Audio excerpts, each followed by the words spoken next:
Amidst rows of perfectly pressed military uniforms, polished leather shoes, and flags fluttering beneath the solemn sky of a state funeral for a legendary four-star general, a lone elderly figure stepped quietly toward the gates. He wore no insignia, carried no invitation, had no escort vehicle. His name was not on any guest list prepared by the organizing committee.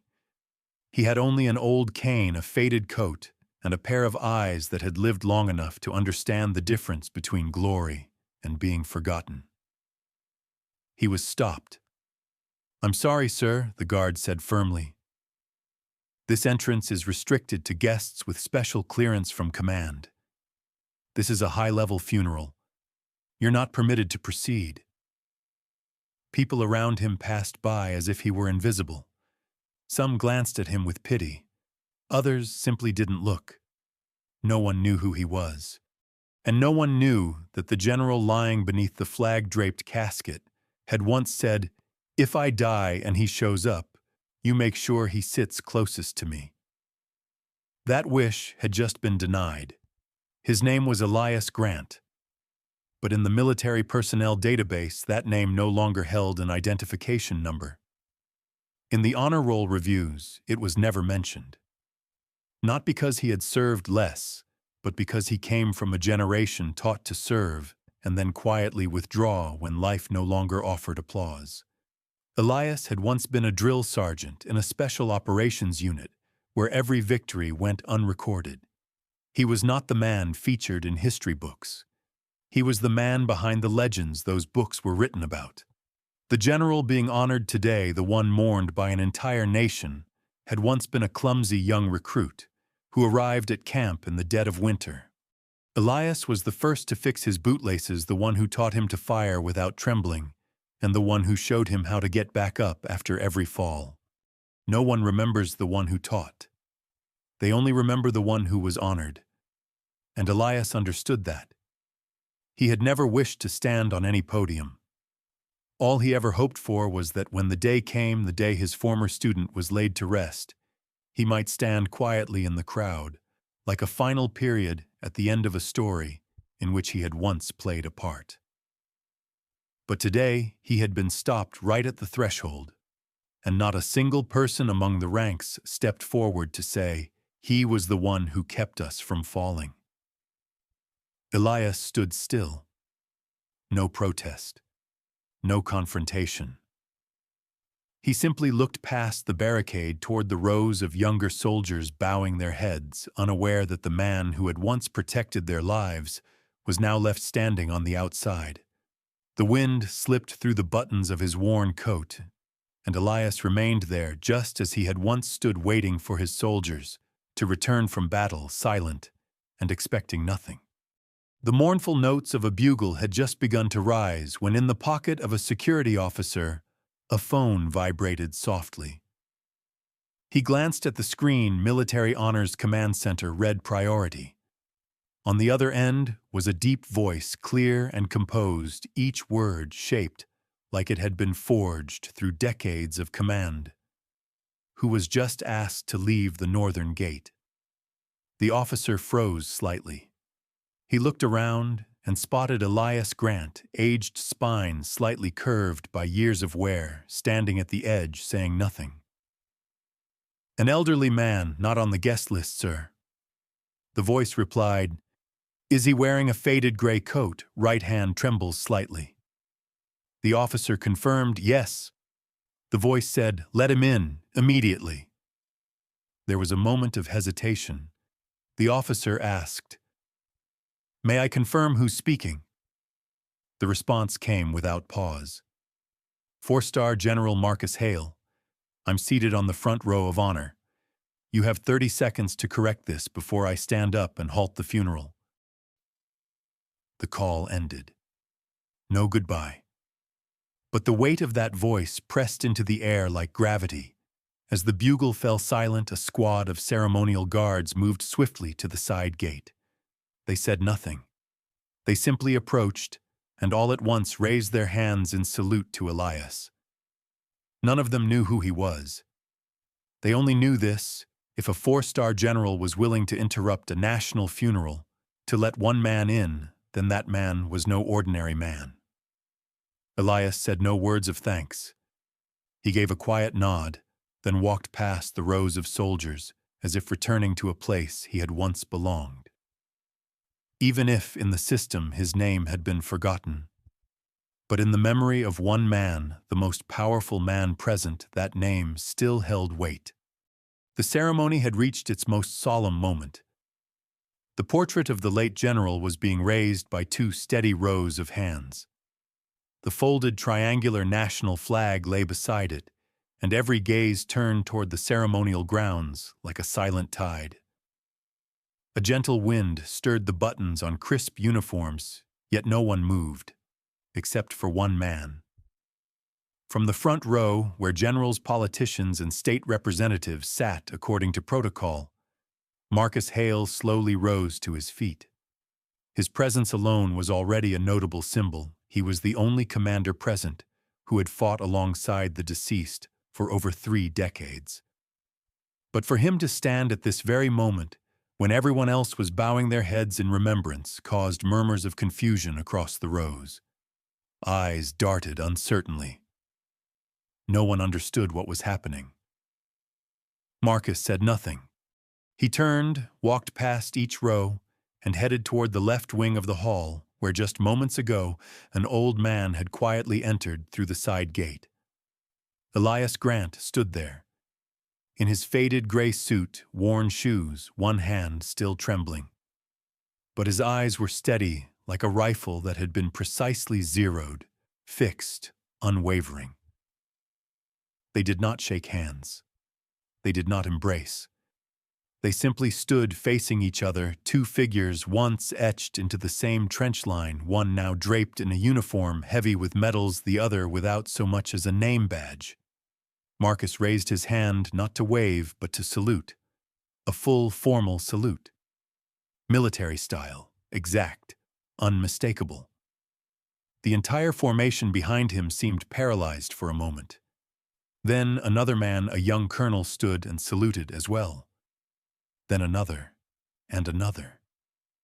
No one knew who Elias was. But when a 4-star general steps away from his seat in the middle of a national funeral and offers a salute to a man with no name, no medals, no title, then in that instant, that name becomes greater than any plaque of honor. Elias gave a slight bow for the first time during the entire ceremony. His eyes were bloodshot, though no tears fell. Only his lips trembled, as if repeating something that wasn't meant to be said aloud, only remembered.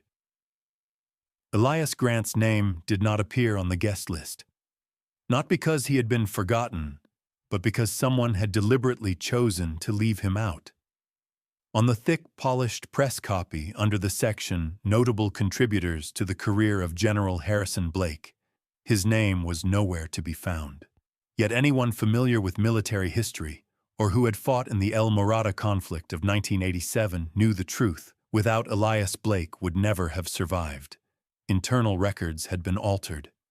All it took was a superior's judgment, a black ink pen, and a vaguely worded rationale, due to incomplete documentation. No one came forward to defend Elias. He held no rank, had no family within the military, no social media presence to rally public support, no spokesperson, no secretary. He had no representative except for frayed memories and a faded coat he had worn for years, as if it were a relic he had locked himself inside. Marcus Hale knew. He knew that Elias had once been assigned to a black operation, an assignment no one wanted to acknowledge, and that it was Blake, then still a colonel, who had signed the order. They had argued, nearly come to blows, but Elias went, and his name was never spoken again. General Blake rose through the ranks to the height of distinction, while Elias was retained quietly before retiring in silence. The story of Elias became like a sketched portrait hastily erased from digital archives, leaving only a string of unreadable codes behind. "Why are you here again?" someone from the security detail had asked when Elias tried to enter through the main gate and was stopped. He didn't answer. He simply pulled out a crumpled letter, handwritten, old, barely legible, "If I don't make it, and someday a funeral is held for me. I hope you'll come. You don't need to say anything. Just be there. H. Blake." Elias folded the letter. No one knew about it. No one could verify it. But the presence of Marcus Hale and the formal salute he had given the day before made it so that no one dared turn Elias away again. Not everyone gets to have their name etched into the honor rolls. But there are some whose silent presence at a funeral is enough to make history feel ashamed for ever striking them out. That evening, long after the crowds had dispersed and the lights from the funeral home had faded into pale smears on the cold concrete, Elias Grant sat alone on a wooden bench behind the chapel. The night wind blew past, carrying with it the scent of ashes and white flowers, but he didn't bother to lift his head. In his hand was half of an old letter, its edges torn, the fold lines yellowed, the ink fading with time. The upper half had been burned years ago. He had almost thrown it into the fire on the night he realized his name had been erased from the internal roster of the El Morada operations team. When he returned from that graveyard of a mission carrying a bullet wound in his leg and the gratitude of his brothers in arms, what he received in return was silence cold and absolute from the very command that had once fought beside him. From Blake. The remaining half of the letter was the only thing Elias had kept. Not out of hatred, but to remember that behind every uniform is still a man who once promised to tell the truth, a man who once wrote, "I can't fix everything, Elias, but I can start by saying your name in the place they tried to forget it." The last line of the letter was cut off halfway. That part had burned. Elias never asked Blake about the letter. He never knew when it had been written. Only that it had arrived in a worn envelope, no postmark, no return address, placed quietly on his windowsill one misty morning.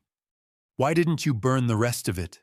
the funeral director asked, noticing how Elias kept gently handling the torn half-sheet of paper. Elias looked up and replied slowly, "Because half a truth is still more than nothing at all." That night, Elias folded the fragment carefully and tucked it into the inner pocket of his coat. He stood up, turned to leave, but his eyes lingered on the wooden door where Blake's portrait rested beneath candlelight.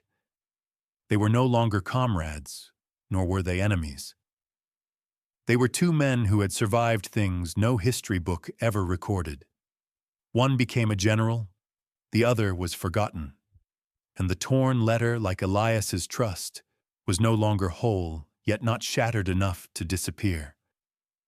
The memorial service had ended. The lenses of news cameras clicked off one by one, and guests in crisp uniforms quietly withdrew, leaving the ceremonial courtyard bare except for the sound of dry leaves brushing against the boots placed beneath the flagpole. There were no more honor guards, no more notes of the farewell bugle, only Elias Grant standing alone, his faded cap in one hand, the other placed firmly over his heart in a salute that had not faltered even after 3 decades outside the ranks. In the far corner, a local news cameraman coiling his cables and dismantling his gear happened to glance up just as Elias raised his hand in salute. It was a fleeting moment, seemingly insignificant, a lone veteran isolated saluting a man long dead and a dignity long erased. But Elias's gaze at that moment was not directed toward General Blake's portrait. Instead, he looked to the brick wall on the right side of the funeral grounds. The same wall where during their first training cycle many years ago, he and Blake had carved a single line with a combat knife. "We are not here for medals, we are here for each other." That wall had never been photographed. It wasn't listed in any historical registry. But Elias remembered. And now, standing there in silence, he saluted that wall, not for the cameras, not for the crowd, not even for Blake, but for a truth that never needed to be spoken. The camera had been turned off. The funeral's media officer was gone. There was no one left to edit what was never meant to be broadcast. And so, that salute, formal wordless, was never recorded. Only one person saw it. A young intern reporter, the only one still standing in the back, because she had forgotten her notebook in the car. She froze when she saw Elias salute the brick wall, then pull something small and silver from his pocket. It was an old unit insignia, the kind awarded only in undisclosed operations. Elias placed it beneath the tree by the wall, gently covering it with a handful of soil, as if burying a fragment of memory. On the way back, the young reporter quietly asked the cameraman, "Just now, what did he do?" The cameraman only shrugged. "Who knows? Old soldiers have their own rituals, and no one ever catches them on tape." But she knew. It wasn't a ritual. It was a final salute not for the camera, but for the truth. The funeral hall, originally a repurposed military operations center, had changed little over the past 30 years. Every room was numbered, every door marked with keycard access and standard procedural notes. But there was one door not shown on any of the layout plans given to the event staff. It sat tucked behind a wooden divider at the end of the west corridor marked, "Do Not Use." The faded plastic sign on the door bore a single word, "Reserve." That morning, Richard, a young logistics worker for the funeral team, had been tasked with retrieving folding chairs. Lost in the maze, he happened to swipe his access card against the reserve door. To his surprise, the light flashed green. The lock clicked open. Inside was no chair storage. It was a small, sealed room without windows, lit dimly by an old fluorescent bulb and chilled by what seemed to be a separate cooling system. A long wooden table, some fold-up chairs, an outdated projector, and a large corkboard completely covered with photographs. Richard stepped in his feet, heavy. Black and white photographs, copied documents, and in the center, a pencil sketch rough lines showing a soldier left behind in a war zone, arms raised toward a helicopter that never came. In the corner of the drawing, a scribbled name, Private E. Grant, KIA unverified. He flinched.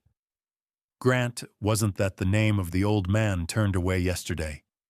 The one a 4-star general had interrupted the entire ceremony to escort in. On the table lay an open file folder thick with documents.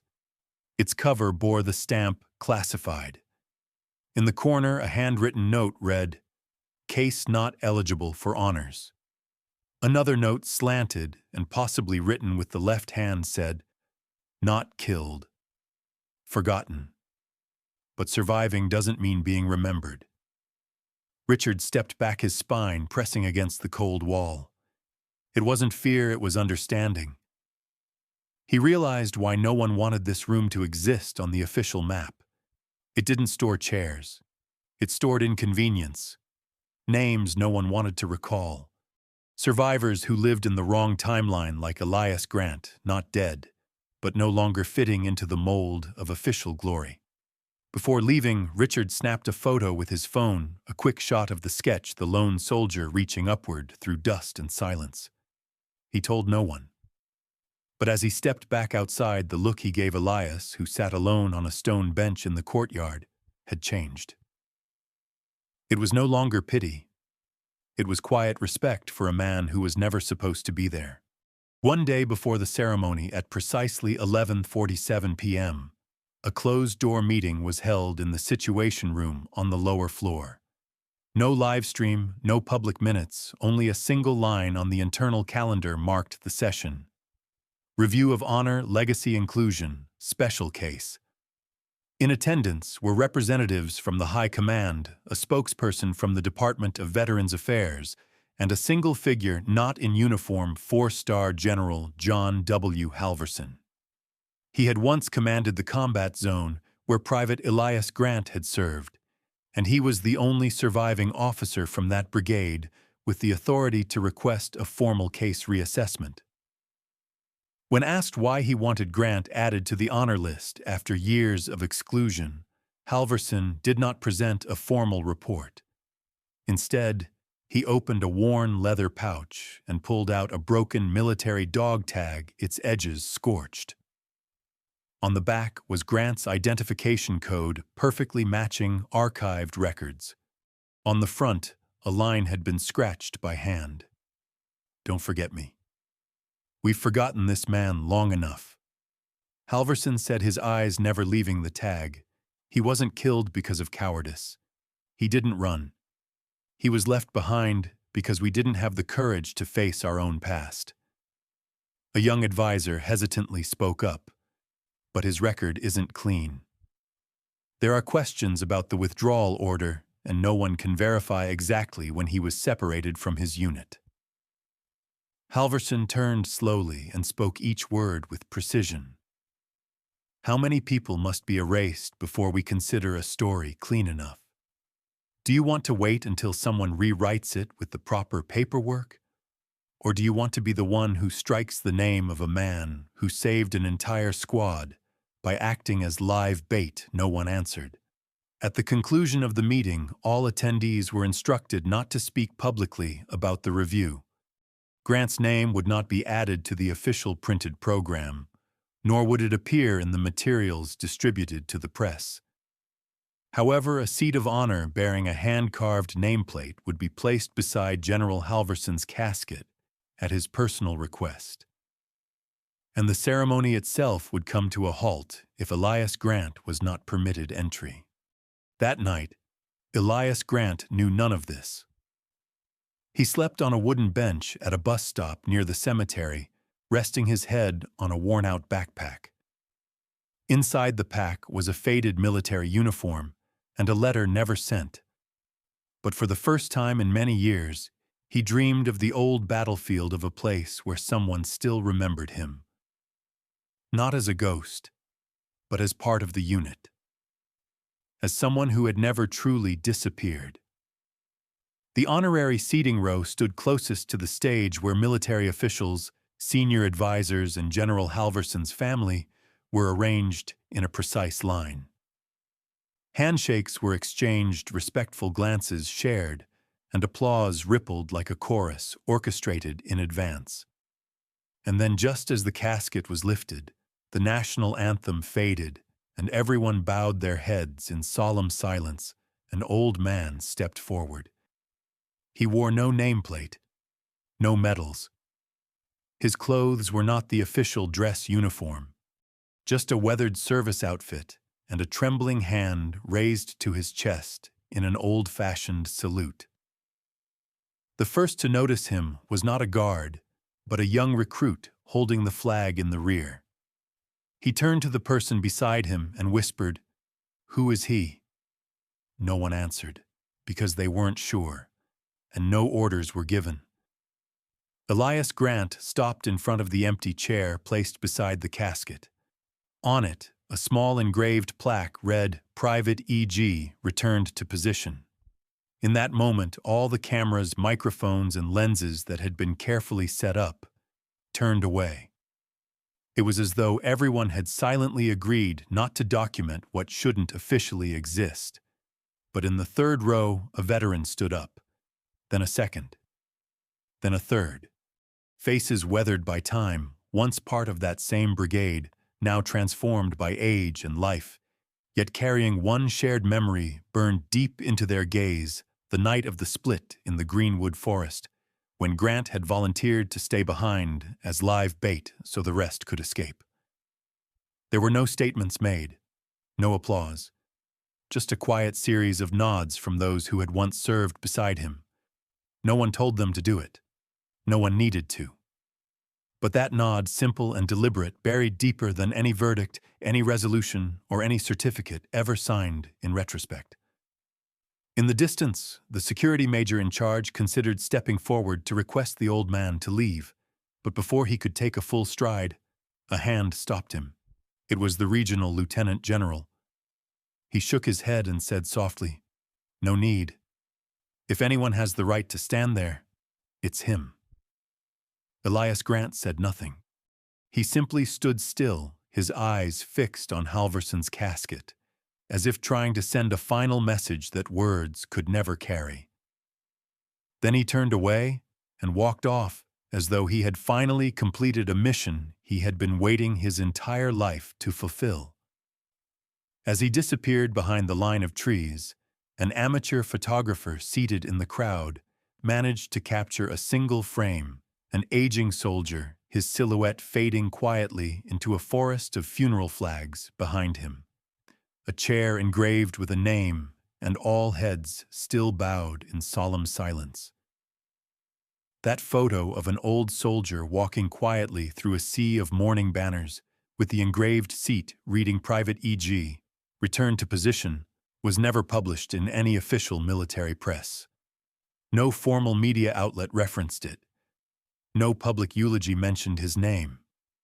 Because according to the Pentagon's official records, Private Elias Grant had abandoned post with no verified whereabouts since 1976. His file was never reinstated. Never. Every petition to acknowledge his service had been denied due to lack of verifiable mission completion. And so the story nearly vanished into silence.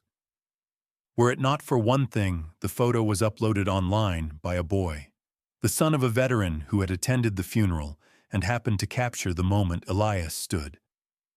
The boy posted the image to a Reddit forum for retired soldiers with the caption, "This old man wasn't listed in any program, but when he showed up, my dad stood and saluted without hesitation.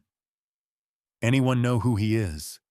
The original post received only a few comments.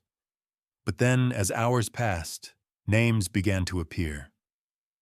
A soldier who had once served in the Green Cedar Forest in 1975 wrote, "I remember hearing the name Grant. He was the one who stayed behind to hold the escape route." A retired nurse shared, "I once saw a medical file for a soldier with no military ID number, but the surgical scars matched exactly. No one allowed that file to be kept." A black woman claiming to be Grant's granddaughter posted a photo of him in his youth saying, "My grandfather never talked about the war, but he always had one pair of polished shoes never worn sitting on the highest shelf." Within just 48 hours, the post had garnered over 80,000 shares. Not because everyone knew who Grant was, but because everyone understood what it felt like to be forgotten after doing the right thing. That photo was printed and passed around at veteran gatherings, pinned to bulletin boards at military nursing homes, and tacked onto the wooden wall of a small bar in Texas, where a young soldier once spoke for the first time about a mission erased from official records. No one ever officially recognized him. But everyone seemed to agree if he wasn't a hero, then what is a hero? A month later, during a training session for new cadets at the West Point Military Academy, an instructor paused on a slide submitted by one of the students. Beneath a black and white image was a single line of text. "This is the image I want to carry with me in case I ever forget why I joined the military." No caption. No official endorsement. Just a photo monochrome and quiet of a man without a name walking away from a general's funeral in silence and in true freedom. They called him the hunchback, the soldier with no rank, or simply the old man at the funeral. No one was certain of his full name. No one had an original photo, a service record, or a copy of his discharge papers. But in the stories passed around campfires at training grounds, in the memories of young soldiers still grappling with their ideals, and in the eyes of the general who stood and saluted him that day, that name, though never spoken aloud, rang clear. There's a story retold by a soldier from an old logistics battalion. Back then, word among us was, someone volunteered to stay and hold the last line while everyone else pulled out. He had no medals. No one mentioned him during the honors ceremony. But because of him, 3 trucks of wounded men made it out of the encircled forest. When asked what his name was, the soldier only shrugged. "I don't remember, but if I saw that walk again, I'd know." At a guard post in a decommissioned military base in North Carolina, a line of white chalk was scribbled across a weathered brick wall. No need to call the name, those who are real show up anyway. The watchman said no one knew who wrote it, but every soldier who passed by would read it and nod. During a class on politics and honor at the Officer Academy, a professor once asked a cadet, if no one calls your name, if no one ever acknowledges you. But you know what's right, would you still do it? The cadet replied. If someone already did it without needing to be remembered, then I will too. Elias Grant. A name absent from any honor roll. A name never engraved on a military headstone. But it was a name passed on through memory among those who needed no records to believe in honor. Perhaps he had once been struck from the rolls. Perhaps he left the service in silence. But he never left the belief of those who remained, nor the hearts of his comrades. Behind the old military cemetery stood a stone wall, unmarked by signs, unadorned with flowers, and watched by no sentry. Just a cold, rough wall, weathered and streaked with moss and time. They say soldiers who never received medals were allowed to leave a final line there. Not a name, not a rank, just a closing line, a message, a sign, or a truth never spoken in public. One early morning after the funeral of the 4-star general, the old cemetery caretaker found a new inscription carved into the wall, shaky lettering, but not careless. I didn't die on the battlefield, but I died when they forgot the living. E.g., no full name, just 2 initials. The rumor spread quickly among veterans. Some said it was Elias Grant. Others claimed it was just legend.